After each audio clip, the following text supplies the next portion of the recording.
Important topics +1 നമ്മുടെ എക്കണോമിക്സിൻ്റെ important topics ആണ്. അപ്പോൾ 2 ബുക്ക് ഉണ്ടെന്ന് അറിയാമല്ലോ നിങ്ങൾക്ക് പഠിക്കാൻ. ഒന്ന് നമ്മുടെ സ്റ്റാറ്റിസ്റ്റിക്സ്, മറ്റേത് നമ്മുടെ ഇന്ത്യൻ ഇക്കണോമിയുമാണ് കേട്ടോ. അപ്പോൾ ചാപ്റ്റർ വൈസ് നമുക്ക് നോക്കാം ഏതൊക്കെ ടോപ്പിക്കുകളാണ് പഠിച്ചുകൊണ്ട് പോകേണ്ടതെന്ന്. അപ്പോൾ ചാപ്റ്റർ നമ്പർ 1 നമ്മുടെ ഇൻട്രൊഡക്ഷൻ എടുക്കുമ്പോൾ നിങ്ങൾ അതിൽ മെയിനായിട്ട് പഠിക്കേണ്ടത് quantitative and qualitative data, meaning പഠിക്കണം, അതുപോലെ അതിൻ്റെ എക്സാമ്പിൾസും പഠിക്കണം. Then uses of statistics in economics. ആ 2 ടോപ്പിക്സ് വളരെ ഇമ്പോർട്ടൻ്റ് ആണ് നമ്മുടെ ഇൻട്രൊഡക്ഷൻ പാർട്ടിൽ. നൗ ദ സെക്കൻഡ് ചാപ്റ്റർ എന്ന് പറയുന്നത് കളക്ഷൻ ഓഫ് ഡാറ്റയാണ്. കുറച്ച് വെയിറ്റേജ് ഉള്ള ചാപ്റ്റർ ആണത്. അതിൽ 2 സോഴ്സസ് ഓഫ് ഡാറ്റ എന്താണെന്ന് പഠിക്കുക, പ്രൈമറി ആൻഡ് സെക്കൻഡറി ഡാറ്റ അറിയാലോ.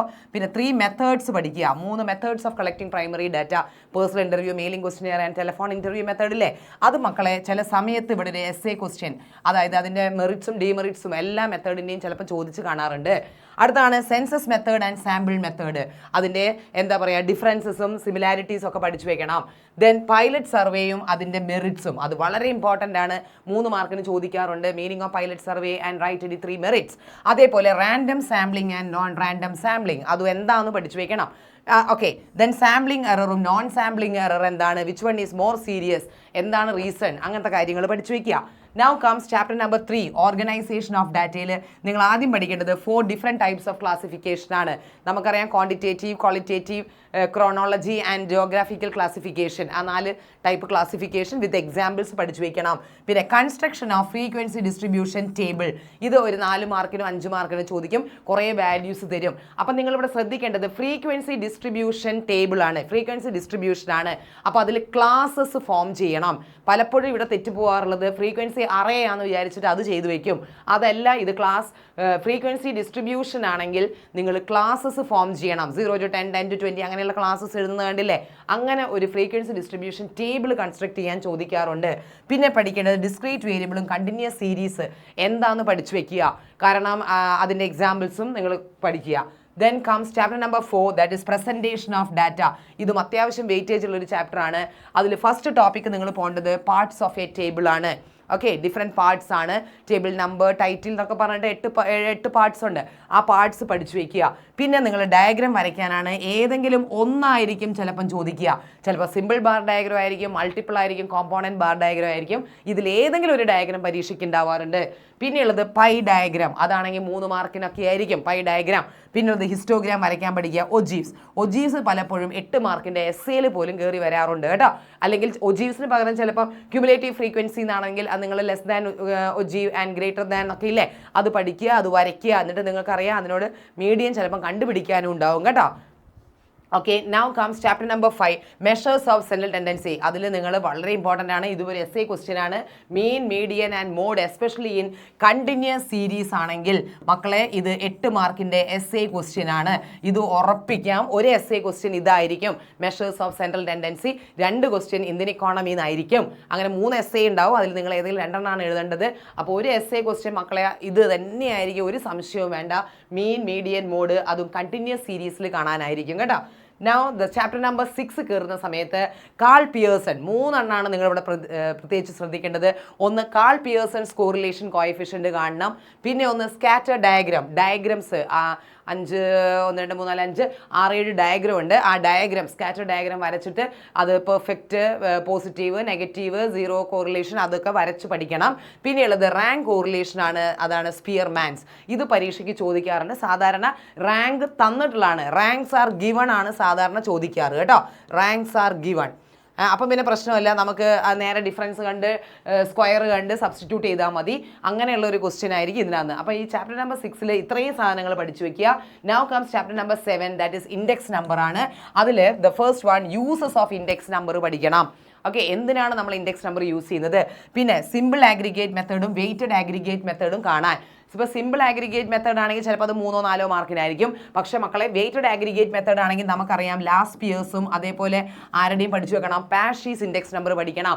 അപ്പോൾ വെയ്റ്റഡ് ഇൻഡെക്സ് നമ്പർ കാണാൻ പറഞ്ഞാൽ വെയ്റ്റഡ് ആഗ്രിഗേറ്റ് മെത്തേഡ് ആണെങ്കിൽ 2 പേരുടെയും ചോദിച്ചിട്ടുണ്ടെങ്കിൽ ഇത് 5 മാർക്കിൻ്റെ ക്വസ്റ്റ്യൻ ആയിരിക്കും കേട്ടോ. അപ്പോൾ ഇതാണ് നമ്മൾ ഇൻഡെക്സ് നമ്പേഴ്സിൽ പഠിക്കേണ്ടത്. Now comes the last chapter, that is statistical tools. അതിൽ നിങ്ങൾ ഒരേ ഒരു ക്വസ്റ്റ്യനെ പഠിക്കേണ്ടതുള്ളൂ, that is steps towards making a project. അതിങ്ങനെ ലിസ്റ്റ് ഔട്ട് ചെയ്താൽ മതി. Identify a problem, solve selection of target group, collection, classification, presentation, analysis and interpretation, bibliography and what the last one conclusion. അത്രയും അങ്ങോട്ടേക്ക് കൊടുത്താൽ മതി കേട്ടോ. ഇതാണ് ഈ ഒരൊറ്റ സാധനം സ്റ്റാറ്റിസ്റ്റിക്കൽ ടൂളിന് ഈ സ്റ്റെപ്സ്. അത് പരീക്ഷയ്ക്ക് ഇമ്പോർട്ടൻ്റ് ആണ്. 2 മാർക്കിൻ്റെ വെയിറ്റേജ് ഉള്ളൊരു ചാപ്റ്ററാണ്. ഈ ഒരു സാധനം അവിടെ പഠിക്കാനുള്ളൂ. ഓക്കെ, അപ്പോൾ ഇത്രയും നമ്മുടെ സ്റ്റാറ്റിസ്റ്റിക്സ് എന്ന് പറയുന്ന ആ ഒരു സംഭവത്തിൽ പഠിച്ചു വെക്കുക. Now comes Indian economy. Indian ഇക്കോണമിയിലെ ഇമ്പോർട്ടൻറ്റ് ടോപ്പിക്സ് നമുക്ക് ചാപ്റ്റർ വൈസ് നോക്കാം. ദ ഫസ്റ്റ് ചാപ്റ്റർ നമുക്കറിയാം India on the eve of independence ആണല്ലേ. അതിൽ ആദ്യം നിങ്ങൾ പഠിക്കേണ്ടത് റീസൺസ് ഫോർ അഗ്രികൾച്ചർ സ്റ്റാഗ്നേഷൻ. സ്ഥിരം ചോദിക്കുന്ന ഒരു ക്വസ്റ്റ്യൻ ആണ്, എന്താണ് അഗ്രികൾച്ചർ സ്റ്റാഗ്നേഷൻ റീസൺ? നമുക്കറിയാം ലാൻഡ് റവന്യൂ സിസ്റ്റം ഉണ്ടായിരുന്നു, അതേപോലെ lack of irrigation, lack of pesticide, lack of fertiliser, എല്ലാം ലാക്ക്. ഓക്കെ, അടുത്തത് demographic condition during colonial period.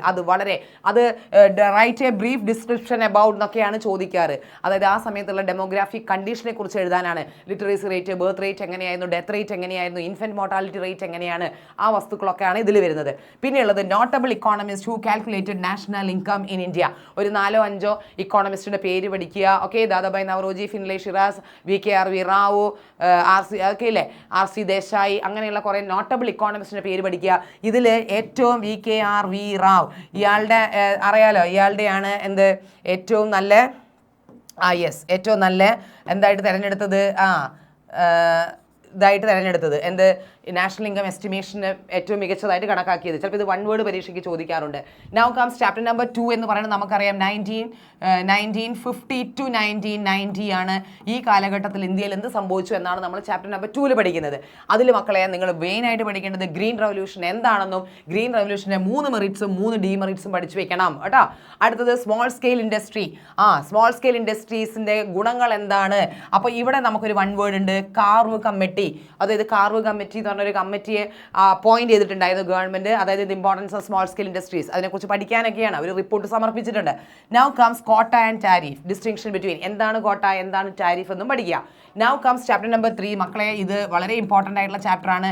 ഇതിന്നാണ് നമ്മൾ എസ്സേ തുടങ്ങുന്നത്. New economic policy. അതായത് ന്യൂ ഇക്കണോമിക് പോളിസി എന്ന് പറയുമ്പോൾ നിങ്ങളിവിടെ മാർക്ക് ചെയ്യേണ്ടത് LPG ആണ്.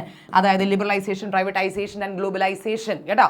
ചില സമയത്ത് ലിബറലൈസേഷനെ കുറിച്ച് മാത്രമേ എഴുതാനുണ്ടാവുള്ളൂ, ചില സമയത്ത് 3ഉം ചോദിക്കാറുണ്ട്. അപ്പോൾ അത് നിങ്ങൾ നോക്കണ്ട. നിങ്ങൾ ന്യൂ ഇക്കണോമിക് പോളിസി ഒരു എസ്സേ ക്വസ്റ്റ്യൻ ആണ്. നമ്മൾ ഇത്രയും ചാപ്റ്റർ ഇന്ത്യൻ ഇക്കോണമിയിൽ 1-2 ചാപ്റ്റർ പറഞ്ഞു, അതിൽ ഒന്നും എസ്സേ ക്വസ്റ്റ്യന് പറഞ്ഞിട്ടില്ല. പക്ഷേ ഈ 3ാമത്തെ ചാപ്റ്ററിൽ ന്യൂ ഇക്കണോമിക് പോളിസി ഇമ്പോർട്ടൻ്റ് ആണ്. അതേപോലെ ഇവിടെ നിങ്ങൾ വേറൊന്ന് നോക്കേണ്ടത് ഔട്ട് സോഴ്സിങ് എന്താണെന്നാണ്. ഔട്ട് സോഴ്സിങ് എന്ന് പറയുന്നതിൻ്റെ മീനിങ് പഠിക്കുക. അതേപോലെ ഇന്ത്യ എന്തുകൊണ്ടാണ് ഒരു best destination four out sourcing, അതും പഠിക്കണം കേട്ടോ. കാരണം ഇന്ത്യയിൽ ആൾക്കാർ നല്ല സ്കിൽഡ് ലേബറേഴ്സ് ആണ്, പിന്നെ കുറഞ്ഞ വേതനം കൊടുത്താൽ മതി. അതൊക്കെ കാരണങ്ങൾ പഠിക്കുക. പിന്നെ നിങ്ങൾ എന്ത് ചെയ്യുക, WTOൻ്റെ ഒബ്ജക്റ്റീവ്സ് പഠിക്കണം, അതും വളരെ ഇമ്പോർട്ടൻ്റ് ആണ്. ഇനി നൗ കംസ് ചാപ്റ്റർ നമ്പർ 4. നമുക്കറിയാം അത് എന്താണ്. ചാപ്റ്റർ നമ്പർ 4 നമ്മുടെ പോവേർട്ടിയെ കുറിച്ചാണ്. അത് റീസൺസ് ഫോർ പോവേർട്ടി അല്ലെങ്കിൽ കോസസ് ഓഫ് പോവേർട്ടി, അത് ലിസ്റ്റ് ചെയ്ത് പഠിക്കുക. അതായത് അൺഎംപ്ലോയ്മെൻറ്റ്, ഇൻക്രീസ് ഇൻ പോപ്പുലേഷൻ, അങ്ങനെ ഒരു 5-6 റീസൺസ് ഫോർ പോവേർട്ടി പഠിക്കുക. പിന്നെ ഉള്ളത് നോക്കിയ മക്കളെ പോവേർട്ടി ഇറാഡിക്കേഷൻ പ്രോഗ്രാം ആണ്. ഇതാണ് ഒരു എസ്സേ ക്വസ്റ്റ്യൻ ഉള്ളത്. നിങ്ങൾക്ക് വേജ് എംപ്ലോയ്മെൻറ്റ്, സെൽഫ് എംപ്ലോയ്മെൻറ്റ്, എന്നൊക്കെ പറഞ്ഞ കുറേ പ്രോഗ്രാംസ് ഉണ്ട് അല്ലേ. ആ പ്രോഗ്രാംസുകളെല്ലാം പഠിച്ചു വെക്കണം. ഇതും എസ്സേ ക്വസ്റ്റ്യൻ ചാൻസ് ഉണ്ട്. അപ്പോൾ ഇത്രയും നേരം പറഞ്ഞാൽ ഞാൻ 2 എസ്സേ പറഞ്ഞിട്ടുള്ളൂ. ഒന്ന് പറഞ്ഞത് NEP ആണ്, second one is poverty eradication programmes. ഇനി അടുത്ത് നോക്കിയേ ചാപ്റ്റർ നമ്പർ 5 എന്ന് പറയുന്നത് human capital formation in India. ഓർമ്മയുണ്ടോ? ചാപ്റ്ററിൻ്റെ പേരൊക്കെ ഓർമ്മ വേണേ. ഹ്യൂമൻ ക്യാപിറ്റൽ ഫോർമേഷൻ, അതാണ് നമ്മുടെ 5th ചാപ്റ്റർ. അതിൽ നിങ്ങൾ പഠിക്കേണ്ട 2 ടോപ്പിക്കാണ് മക്കളെ. ഒന്ന് സോഴ്സസ് പഠിക്കണം. Sources of human capital formation 5 sources ഉണ്ട് അല്ലേ. Investment in health, education, on the job train, migration and IT ആ ടോപ്പിക്ക് പഠിച്ചു വയ്ക്കുക. പിന്നെയുള്ളത് organisation that control health and education sector in India. ഇപ്പോൾ ഹെൽത്തിലാണെങ്കിൽ ICMR, pharmacy council, nursing council എന്നൊക്കെ എഴുതുക. Education ആണെങ്കിൽ NCERT, UGC, AICTE, അങ്ങനെ ഏതെങ്കിലും എഡ്യൂക്കേഷൻ ഇൻസ്റ്റിറ്റ്യൂഷൻ കൺട്രോൾ ചെയ്യുന്ന ഇൻസ്റ്റിറ്റ്യൂഷൻ്റെ പേര് പഠിക്കുക. Now comes chapter number 6. Chapter number 6 എല്ലാവർക്കും അറിയുന്നത് പോലെ നമ്മുടെ ചാപ്റ്ററിൻ്റെ പേരെന്താണ്?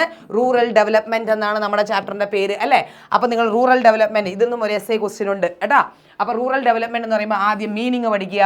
എവിടെയൊക്കെയാണ് നമ്മൾ റൂറൽ ഡെവലപ്മെന്റ് കൊണ്ടുവരേണ്ടത്, ഏതൊക്കെ ഏരിയാസിൽ അവിടെ ലാൻഡ് റിഫോംസ് കൊണ്ടുവരണം, അവിടെ ഇൻഫ്രാസ്ട്രക്ചർ കൊടുക്കണം എന്നൊക്കെ പറഞ്ഞ് പഠിച്ചിട്ടുണ്ട്. ആ പോയിന്റുകൾ ഇവിടെ എഴുതണം. Now comes rural banking. ഇവിടെയാണ് മക്കളെ നമ്മുടെ ഇമ്പോർട്ടൻറ്റ് ബാങ്കായ ആരെക്കുറിച്ച് പഠിക്കേണ്ടത്? നബാർഡ്. അതേപോലെ ഒരുപാട് ബാങ്കുകൾ വന്നിട്ടുണ്ട്. NABARD, cooperative bank, RRB, LDB, land development bank, LDB, അങ്ങനെയുള്ള ബാങ്കുകളിലെ. അതുപോലെ ഇവിടെ വേറെ ഒന്നുണ്ട്, SSG, സെൽഫ് ഹെൽപ്പ് ഗ്രൂപ്പാണ്, നമ്മുടെ കുടുംബശ്രീ അല്ലെങ്കിൽ മൈക്രോ ക്രെഡിറ്റ് സിസ്റ്റം. അപ്പം റൂറൽ ബാങ്കിങ് സ്ട്രക്ചർ നിങ്ങൾ പഠിച്ചു വെക്കണം. പിന്നെയുള്ളത് ആണ് ഇവിടെ നമ്മുടെ essay ക്വസ്റ്റ്യൻ ഇവിടെ വരുന്നത്. That is agriculture marketing. നോക്ക്, ഇത് കണക്ട് ചെയ്ത് എല്ലാം പഠിക്കണം. എന്താണ് അഗ്രികൾച്ചർ മാർക്കറ്റിംഗ്, അതിൻ്റെ മീനിങ് പഠിക്കണം, അതിൻ്റെ പ്രോബ്ലംസ് പഠിക്കണം. അഗ്രികൾച്ചർ മാർക്കറ്റിങ്ങിൻ്റെ പ്രോബ്ലംസ് എന്താണ്, അതിനെടുത്ത ഗവൺമെൻറ് എടുത്ത മെഷേഴ്സ് എന്തൊക്കെയാണ്. മെഷേഴ്സ് നമുക്കറിയാം, റെഗുലേറ്റഡ് മാർക്കറ്റ്, കോപ്പറേറ്റീവ് മാർക്കറ്റ് എന്നൊക്കെ പറഞ്ഞിട്ടില്ലേ, FCI, godowns, minimum support prices, അങ്ങനെയുള്ള ഇത് essay ക്വസ്റ്റ്യൻ. ഇത് കമ്പൈൻ ചെയ്തിട്ടാണ് ക്വസ്റ്റ്യൻ ചോദിക്കാറ്. അതായത് മീനിങ് ചോദിക്കും, പ്രോബ്ലം ചോദിക്കും, അതേപോലെ measures taken by the government, അങ്ങനെയാണ് ചോദിക്കാറ്. Then comes alternative livelihood option ആണ്. അത് ചിലപ്പം ചോദിക്കുക ആനിമൽ ഹസ്ബൻഡറി. നമുക്കറിയാം കൃഷിയെ കൂടാതെ നമ്മൾ ഫാമേഴ്സ് വേറെ ഉപജീവന മാർഗങ്ങളിലൂടെ നോക്കണം. ഒന്ന് ആനിമൽ ഹസ്ബൻഡറി, രണ്ടാമത്തേതാണ് ഫിഷറീസ് ആണ്. The next one is what, horticulture. ഇതും പഠിച്ചു വെക്കണം കേട്ടോ. അപ്പോൾ ഹോർട്ടിക്കൾച്ചർ വരുന്ന സമയത്ത് മക്കളെ നമുക്കറിയാം ഇവിടെ ഗോൾഡൻ റെവല്യൂഷൻ വരും, ഇവിടെ ആനിമൽ ഹസ്ബൻഡറി വരുമ്പോൾ ഇവിടെ എന്ത് വരും, operation flood, milk revolution. Okay, അപ്പോൾ ആ കാര്യങ്ങൾ ചാപ്റ്റർ നമ്പർ 6, അതായത് നമ്മുടെ റൂറൽ ഡെവലപ്മെന്റ് പഠിക്കണം. അപ്പോൾ മക്കളെ ഇതിലും ഒരു essay ക്വസ്റ്റ്യൻ കടന്നു വരാറുണ്ട്. Now comes chapter number 7. ഇതൊന്നും essay ക്വസ്റ്റ്യൻ ഒന്നും വരാൻ ചാൻസ് ഇല്ല. ഓക്കെ, ആദ്യം പഠിക്കേണ്ടത് formal sector and informal sector ആണ്. അതായത് ഓർഗനൈസ് സെക്ടർ ആൻഡ് അൺഓർഗനൈസ് സെക്ടറിന്റെ ഡിഫറൻസസ് പഠിച്ചു വെക്കണം. അതേപോലെ കാറ്റഗറൈസേഷൻ ഓഫ് വർക്ക് ഫോഴ്സ് ഉണ്ട്, കാഷ്വൽ വേജ് വർക്കേഴ്സ്, അതേപോലെ എന്താ നമ്മുടെ regular salaried and self employed ഇല്ലേ, അത് പഠിക്കാം. ഇവിടെ ടൈപ്സ് ഓഫ് അൺഎംപ്ലോയ്മെന്റ്, അടുത്ത topic seasonal unemployment, open unemployment, disguised unemployment, അങ്ങനെ പറയുന്ന കുറേ അൺഎംപ്ലോയ്മെന്റ് സിറ്റുവേഷൻസ് ഇല്ലേ, അത് പഠിക്കുക. ഇവിടെ നിങ്ങൾ പഠിക്കേണ്ടത് ഒന്ന് ഒരു ജോബ്ലെസ് ഗ്രോത്ത് പഠിക്കണം കേട്ടോ. ജോബ്ലെസ് ഗ്രോത്ത് മീനിങ് പഠിക്കുക, ജോബ്ലെസ് ഗ്രോത്ത് എന്താണെന്ന് പഠിക്കുക. അതേപോലെ casualisation of work force. Okay, casualisation of work force. ഈ രണ്ട് ടോപ്പിക്, ഈ രണ്ടിൻ്റെയും മീനിങ് പഠിച്ചു വെക്കണം കേട്ടോ. ഇത് പരീക്ഷയ്ക്ക് വൺ വേർഡ് ആയിട്ട് ചോദിക്കാറുണ്ട്. അപ്പോൾ types of unemployment, categorisation of work force, അതൊക്കെ പഠിക്കുക. Now comes chapter number 8. Chapter number 8 എന്ന് പറയുന്ന ചാപ്റ്ററിന്റെ പേരെന്തുവാ, എൻവയോൺമെന്റ് ആൻഡ് സസ്റ്റൈനബിൾ ഡെവലപ്മെന്റ് ആണ് കേട്ടോ. എൻവയോൺമെന്റ് ആൻഡ് സസ്റ്റൈനബിൾ ഡെവലപ്മെന്റ് വളരെ ഇമ്പോർട്ടൻ്റ് ആണ്. ഇതൊന്നും ഒരു essay ക്വസ്റ്റ്യൻ ഉണ്ട്. ഓക്കെ, സസ്റ്റൈനബിൾ ഡെവലപ്മെന്റ് ഇനി നോക്കിക്കോളൂ. ഇത് പഠിക്കേണ്ട ഫസ്റ്റ് ടോപ്പിക് എന്താണ്, ഫങ്ഷൻസ് ഓഫ് എൻവയോൺമെന്റ് ആണ്. So what are the various functions of environment നമുക്കറിയാം. It supplies resources, it assimilate waste, it sustains life and it provide aesthetic beauty എന്നൊക്കെ പറയുന്നില്ലേ. ആ 4 പോയിന്റ്സ് ആണ് ആകെ ഉള്ളത്, അതങ്ങോട്ട് എഴുതുക. Then comes essay question. ഇവിടെയാണ് മക്കളെ വരുന്നത്, ദാറ്റ് ഈസ് സസ്റ്റൈനബിൾ ഡെവലപ്മെന്റ്. കണ്ടോ, സസ്റ്റൈനബിൾ ഡെവലപ്മെന്റ് എന്താണ്, ഓക്കെ, എന്താണ് മീനിങ് ഓഫ് സസ്റ്റൈനബിൾ ഡെവലപ്മെന്റ് എഴുതുക. അതേപോലെ സ്ട്രാറ്റജീസ് എഴുതുക. 8 or 7 സ്ട്രാറ്റജീസ് ഉണ്ട്, അത് പോയിന്റ് ആക്കി അതിന് എക്സ്പ്ലനേഷൻ കൊടുക്കണം. നമ്മുടെ use of non conventional source of energy, wind power, solar energy, അതേപോലെ construction of mini hydel power plant, bio compost, bio pest control, traditional knowledge and practices, ഓർമ്മയുണ്ടോ. അതേപോലെ CNG in urban areas, LPG and gobar gas in rural areas. ഇത്രയും points ഉണ്ട് കേട്ടോ. ആ points ഇവിടെ എഴുതുക. ഇത് essay ക്വസ്റ്റ്യൻ ആണ്. Now comes the next chapter, chapter number 9. ഇവിടെ essay ക്വസ്റ്റ്യൻ ഒന്നുമില്ല. അതിൽ നിങ്ങൾ പഠിക്കേണ്ടത് demographic comparison of this India, China and Pakistan. അതായത് എവിടെയാണ് ഫെർട്ടിലിറ്റി റേറ്റ് കൂടുതൽ, എവിടെയാണ് ബർത്ത് റേറ്റ്, ഈ 3 രാജ്യങ്ങളിൽ എവിടെയാണ് ബർത്ത് റേറ്റ് കൂടുതൽ, എവിടെയാണ് അർബനൈസേഷൻ കൂടുതൽ, അങ്ങനെയുള്ളത് പഠിക്കുക. പിന്നെ ഈ ഓരോ രാജ്യങ്ങളും എടുത്തിട്ടുള്ള സ്ട്രാറ്റജീസ് ഉണ്ട്. ഇപ്പോൾ especially when we take China അവരുടെ ഫസ്റ്റ് 5-year പ്ലാൻ എപ്പോൾ തുടങ്ങി, അവർ സ്റ്റാർട്ട് ചെയ്ത കമ്മ്യൂൺ സിസ്റ്റം എന്താണ്, GLF ക്യാമ്പയിൻ എന്താണ്, അങ്ങനെയൊക്കെ പഠിച്ചു വെക്കണം. നമ്മളിപ്പോൾ കൂടുതലായിട്ട് ഇതിൽ ചൈനേൻ്റെയാണ് അങ്ങനെ പഠിക്കുന്നത് കേട്ടോ. അപ്പോൾ ഇതാണ് നമ്മുടെ ചാപ്റ്റർ നമ്പർ 9. അപ്പോൾ ഇത്രയും സാധനങ്ങൾ നമ്മൾ എന്ത് ചെയ്താൽ മതി, ഇന്ത്യൻ ഇക്കോണമി പഠിച്ചാൽ മതി. അപ്പോൾ essay വരുന്ന ചാപ്റ്റേഴ്സ് എല്ലാം നിങ്ങൾ സെലക്ട് ചെയ്യുക. 3rd ചാപ്റ്ററിന് essay ക്വസ്റ്റ്യൻ ഉണ്ട്. ലിബറലൈസേഷൻ, പ്രൈവറ്റൈസേഷൻ, ഗ്ലോബലൈസേഷൻ, പോവേർട്ടി എന്നൊരു essay ക്വസ്റ്റ്യൻ വരാൻ ചാൻസ് ഉണ്ട്. റൂറൽ ഡെവലപ്മെന്റ് essay ക്വസ്റ്റ്യൻ വരാൻ ചാൻസ് ഉണ്ട്. Then comes the last chapter, ഏതാണ് നമ്മുടെ സസ്റ്റൈനബിൾ ഡെവലപ്മെന്റ് എന്ന്. അപ്പോൾ ഈ ഒരു സെക്ഷൻ നമ്മുടെ ഇന്ത്യൻ ഇക്കോണമിയിൽ നിന്ന് 4 essay ആണ് ചാൻസ് കേട്ടോ. 4, പക്ഷെ മറ്റേതിൽ നമുക്ക് 2 essays ആണ് മിസ് പറഞ്ഞത്. 2 ഓക്കെ. അപ്പോൾ അത് ഇത്രയാണ് essays ചോദിക്കാറ്. പക്ഷെ നിങ്ങൾ മക്കളെ 2 essay ആണ് എഴുതേണ്ടത്. 3 ഉണ്ടാവും, 2 എഴുതിയാൽ മതി. അതിൽ 1 എന്തായാലും നമ്മുടെ സ്റ്റാറ്റിസ്റ്റിക്സ് എന്നായിരിക്കും. അതാണ് മിസ് പറഞ്ഞത്, മെയിൻ, മീഡിയൻ ആൻഡ് മോഡ്. അത് കമ്പൽസറി ആണ്. അത് കണ്ടിന്യൂസ് സീരീസിൽ തറവായിട്ട് പഠിച്ചു വെച്ചാൽ അത് 8 മാർക്ക് കിട്ടും കേട്ടോ. പിന്നെയുള്ളത് ബാക്കി ഈ ഇന്ന് അങ്ങോട്ടേക്ക് പഠിക്കുക. ഓക്കെ.